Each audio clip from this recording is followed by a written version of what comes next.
नमस्कार। इस वीडियो में आपका स्वागत है। आज हम फ्रांस में न्यायपालिका के संगठन का अध्ययन करेंगे। पिछले वीडियो में हमने फ्रांस की न्यायिक व्यवस्था की विशेषताओं की जानकारी ली थी। फ्रांस में न्यायपालिका का जो संगठन है वो दो प्रकार से विभाजित किया गया है।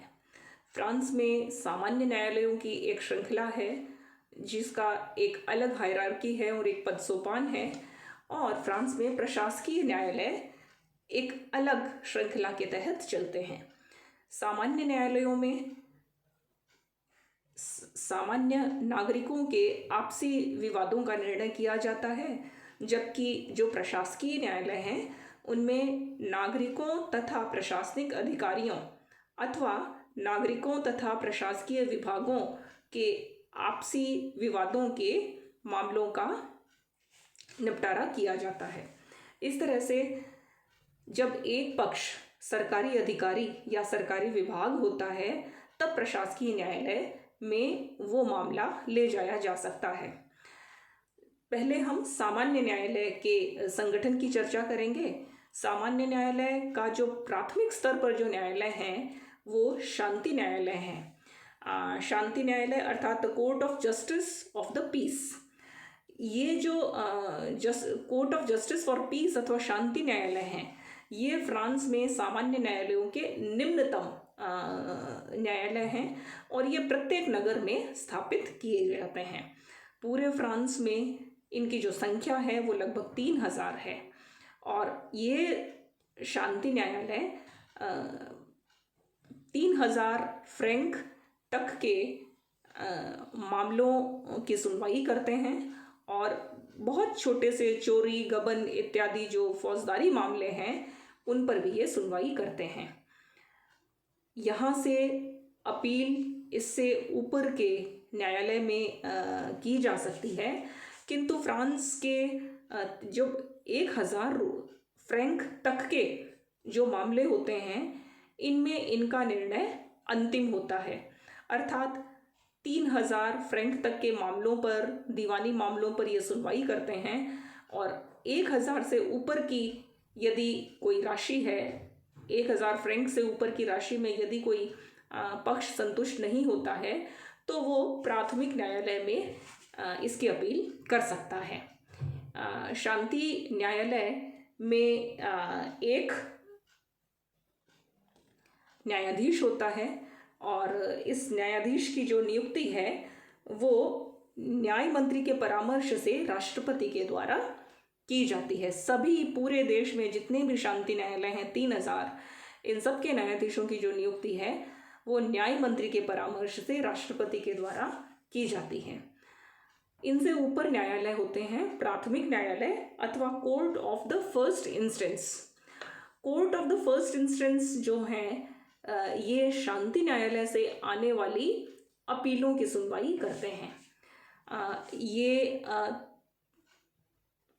1500 फ्रैंक तक के मामलों पर इनका अंतिम फैसला होता है, और 1500 फ्रैंक से ऊपर का यदि कोई वाद होता है तो वो यहाँ से अपीलीय या एसाइज न्यायालय में ले जाया जा सकता है। इन न्यायालयों का जो क्षेत्राधिकार है वो दीवानी भी होता है और फौजदारी भी होता है। थोड़ा सा यहाँ आपको ये बता दूं कि दीवानी का तात्पर्य है ऐसे मामले जिनमें पैसे का कोई प्रश्न अंतर्ग्रस्त होता है, वो दीवानी मामले कहलाते हैं। और फौजदारी मामले वो मामले होते हैं जिनमें शारीरिक क्षति या किसी प्रकार की शारीरिक चोट इत्यादि से संबंधित मामले होते हैं। प्राथमिक न्यायालय में जो न्यायाधीश होते हैं उनकी संख्या 15 होती है, और ये जो न्यायालय हैं इन न्यायालयों का क्षेत्राधिकार प्रारंभिक भी होता है और अपीलीय भी होता है। इन न्यायालयों के ऊपर एसाइज न्यायालय होते हैं, कोर्ट ऑफ असाइज। असाइज न्यायालय चल न्यायालय होते हैं, अर्थात ये भ्रमण करते रहते हैं पूरे देश में। यहाँ पर जूरी प्रणाली से न्याय किया जाता है। असाइज न्यायालय में दो न्यायाधीश होते हैं। एक न्यायाधीश प्राथमिक न्यायालय से अर्थात इससे नीचे के न्यायालय से लिया जाएगा और एक न्यायाधीश इससे ऊपर के अर्थात अपीलीय न्यायालय से लिया जाएगा। असाइज न्यायालयों का जो मुख्य क्षेत्राधिकार है वो फौजदारी है और फौजदारी के गंभीर मामलों में ये सुनवाई कर सकते हैं। ये जूरी प्रणाली से न्याय करते हैं अर्थात न्यायाधीशों में से जिसका जो बहुमत होता है उस बहुमत के आधार पर ये कार्य करते हैं। इन न्यायालयों के ऊपर अपीलीय न्यायालय होते हैं। जैसा कि नाम से ही विदित है कि प्राथमिक न्यायालय अथवा असाइज न्यायालय से जो अपीलें हैं वो अपीलीय न्यायालय में लाई जा सकती हैं। पूरे देश के जो प्रांत हैं 7 प्रांतों पर एक अपीलीय न्यायालय होता है और पूरे देश में ऐसे 30 न्यायालय कार्य करते हैं।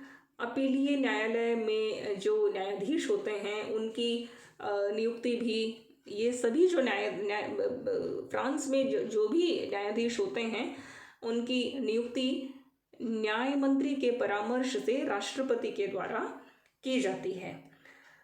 प्रत्येक अपीलीय न्यायालय में 3 विभाग होते हैं।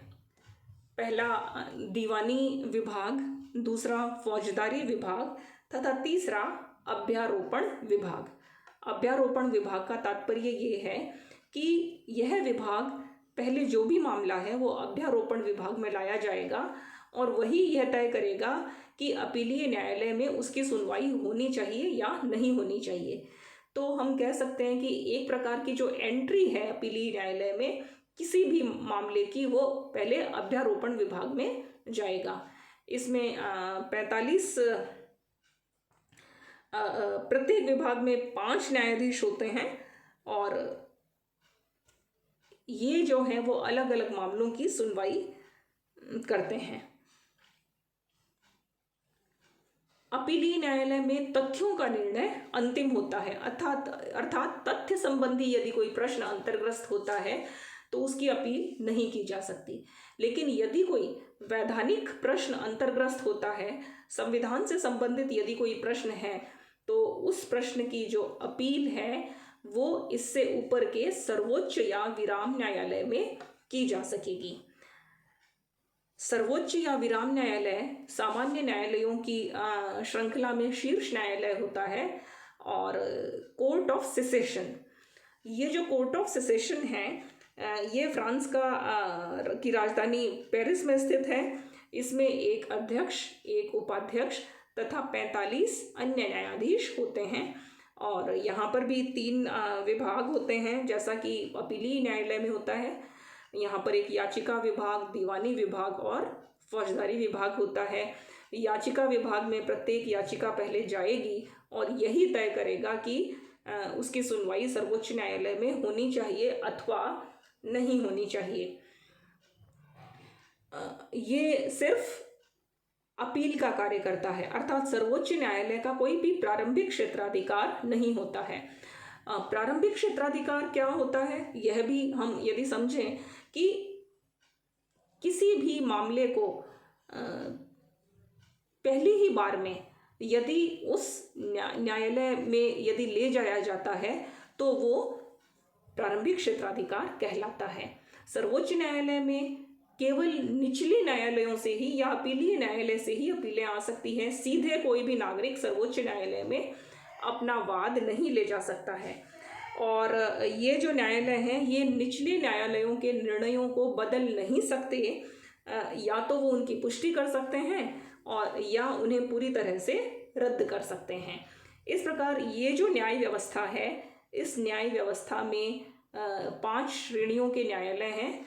उनमें से जो बीच की श्रेणी है असाइज न्यायालय, ये चल न्यायालय होते हैं और ये नागरिकों के आपसी विवादों का निपटारा करते हैं। दूसरी जो न्याय प्रणाली का जो संगठन है वो प्रशासकीय न्यायालय का है और ये फ्रांस की एक अनूठी विशेषता है जो पूरी दुनिया में और कहीं भी नहीं पाई जाती है। तो फ्रांस के प्रशासकीय न्याय अपने इस विशेषता के कारण विशेष रूप से जाना जाता है। इसका 2 स्तर पर न्यायालय होते हैं, प्रादेशिक स्तर पर प्रथम न्यायालय होते हैं और राज्य परिषद इसका सर्वोच्च न्यायालय होती है। जो प्रादेशिक परिषद हैं, प्रादेशिक परिषद इस प्रकार की 23 प्रादेशिक परिषदें पूरे फ्रांस में हैं और ये विभिन्न सरकारी निर्माण संबंधी प्रश्न, ठेका संबंधी प्रश्न, विभिन्न मूल्यांकन संबंधी प्रश्न, सार्वजनिक निर्माण, सार्वजनिक निर्वाचन इत्यादि प्रश्नों पर ये विचार करते हैं और इनके निर्णयों के विरुद्ध जो अपीलें हैं वो राज्य परिषद में की जा सकती हैं। राज्य परिषद फ्रांस का सर्वोच्च प्रशासकीय न्यायालय है। इसका जो अध्यक्ष होता है वो न्याय मंत्री होता है। एक अध्यक्ष, एक उपाध्यक्ष तथा 5 विभागाध्यक्ष होते हैं। इस राज्य परिषद में कुल 149 सदस्य होते हैं जिनकी नियुक्ति न्याय मंत्री के परामर्श से राष्ट्रपति के द्वारा की जाती है। इसका जो मुख्य कार्य है वो प्रादेशिक परिषदों से आई हुई अपीलों को सुनने का है और साथ ही ये राज्य परिषद मंत्री परिषद को उसके द्वारा जारी की गई आपत्तियों पर भी निर्णय करने का और परामर्श करने का अधिकार है। साथ ही विभिन्न सरकारी विभागों के मध्य जो विवाद होते हैं उनका निपटारा भी राज्य परिषद ही करती है। तो इस प्रकार से ये एक स्वतंत्र और गौरवपूर्ण संस्था है और यह प्रशासनिक न्याय का वास्तविक उत्तरदायित्व है वो राज्य परिषद का ही है।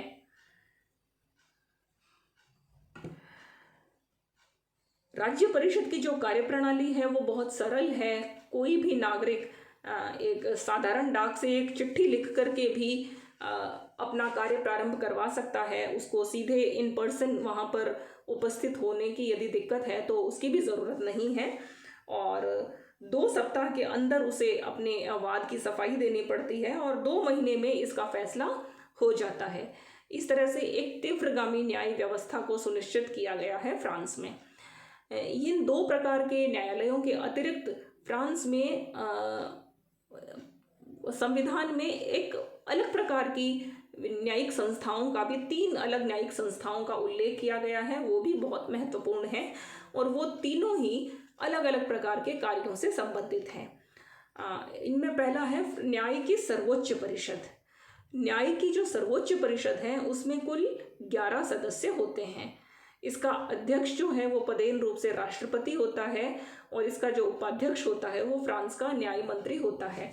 ये जो 2 पद हैं ये राष्ट्रपति और न्याय मंत्री के द्वारा ग्रहण किए जाते हैं और जो अन्य 9 पद हैं उन पदों पर फ्रांस के राष्ट्रपति के द्वारा उनकी नियुक्ति की जाती है। ये जो सर्वोच्च परिषद है ये इसका जो मुख्य कार्य है वो विभिन्न न्यायाधीशों का चयन करना है। अर्थात जो फ्रांस की जो सर्वोच्च न्यायिक परिषद है अर्थात कोर्ट ऑफ सेसेशन है, फ्रांस का जो विराम न्यायालय है, सर्वोच्च न्यायालय, उसके 45 न्यायाधीशों की नियुक्ति इसके द्वारा की जाती है। इसी तरह से जो राज्य परिषद है, राज्य परिषद के 149 जो न्यायाधीश हैं उनकी नियुक्ति इसके द्वारा की जाती है। इस तरह से जितने भी जो अपीलीय न्यायालय हैं, अपीलीय न्यायालय में जो पूरे देश में 30 अपील के न्यायालय हैं उनके जो अध्यक्ष हैं उनकी नियुक्ति इसके द्वारा की जाती है।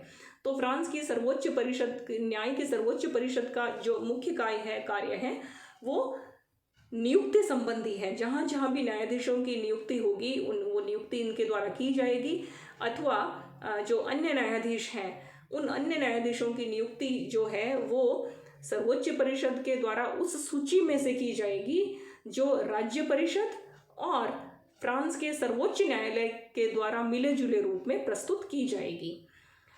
दूसरे इस सर्वोच्च परिषद का जो कार्य है वो क्षमादान के मामलों में परामर्श देना है। किन मामलों में क्षमा दी जानी चाहिए इसका जो अंतिम परामर्श है ये न्याय की सर्वोच्च परिषद ही देती है। और न्यायाधीशों के जो अनुशासनात्मक जो मामले होते हैं न्यायाधीशों के खिलाफ उनका जो निर्णय है वो भी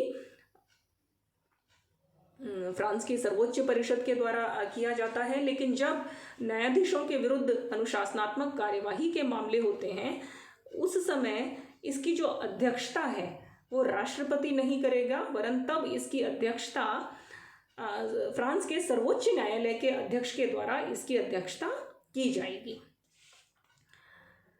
अगला जो न्यायालय है वो है न्याय का उच्च न्यायालय। न्याय का जो उच्च न्यायालय है वो एक प्रकार का राजनीतिक न्यायालय है और इसका कार्य राष्ट्रपति और अन्य जो भी अधिकारी हैं फ्रांस के, उन अधिकारियों के महाभियोग से संबंधित कार्यों का संचालन करना है।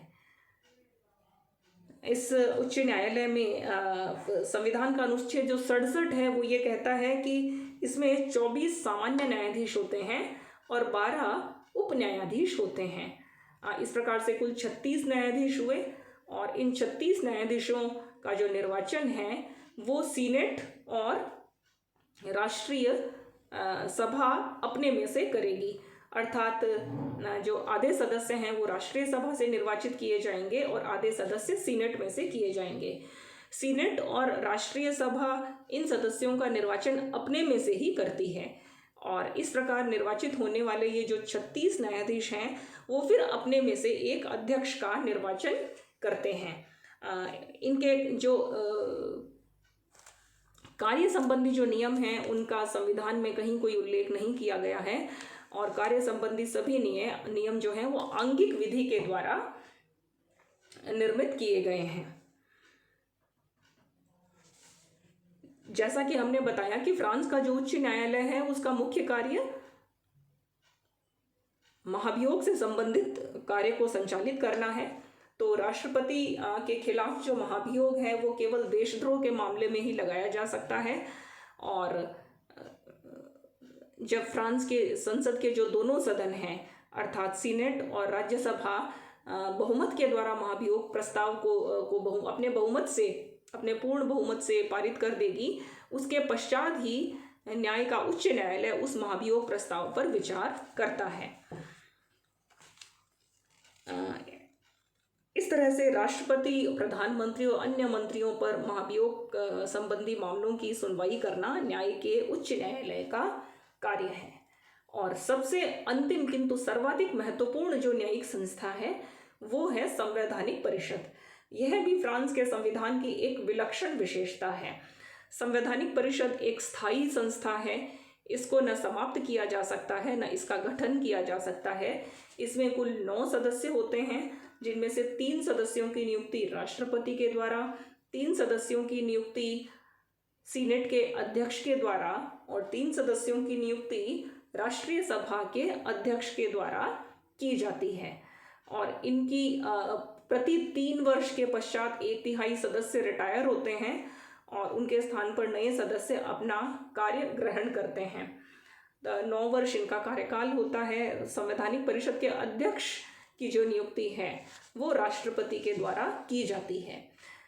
संवैधानिक परिषद की जो कार्यविधि इत्यादि के नियम भी संविधान में उनका उल्लेख नहीं है और आंगिक विधि के द्वारा ही इन्हें स्वीकार किया गया है।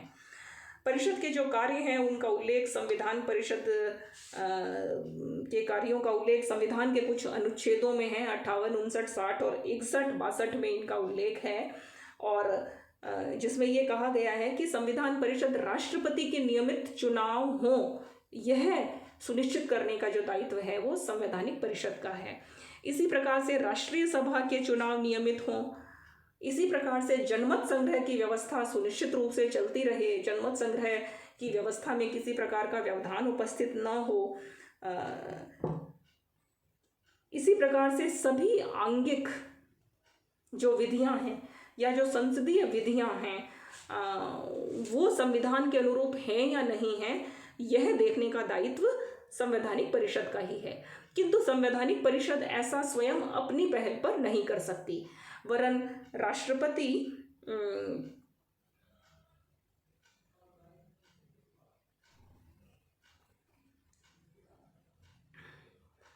इन्हें प्रेषित करने का अधिकार गणतंत्र के राष्ट्रपति, प्रधानमंत्री अथवा दोनों सदनों में से किसी भी सदन के अध्यक्ष के पास है।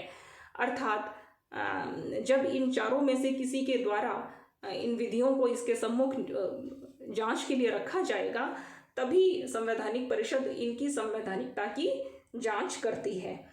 इस प्रकार से हम देखते हैं कि संवैधानिक परिषद एक बहुत ही अद्भुत संस्था है फ्रांस की न्याय व्यवस्था के अंतर्गत, और यह संविधान की रक्षा का जो महत्वपूर्ण कार्य है वो इसके द्वारा किया जाता है। और यदि हम निष्कर्ष के रूप में देखें तो हम ये कह सकते हैं कि फ्रांस की जो न्याय व्यवस्था है वो एक बहुत ही सुव्यवस्थित न्याय व्यवस्था है। जैसा कि हमने देखा कि फ्रांस की क्रांति के बाद एक न्यायिक अराजकता की जो स्थिति थी उसको पंचम गणतंत्र के संविधान में बहुत कुछ दूर कर दिया गया है, और अब अलग अलग प्रकार के कार्यों के लिए अलग अलग प्रकार के न्यायिक संरचनाएं वहाँ पे विद्यमान हैं और वे अपना कार्य सुचारू रूप से करती हैं। धन्यवाद।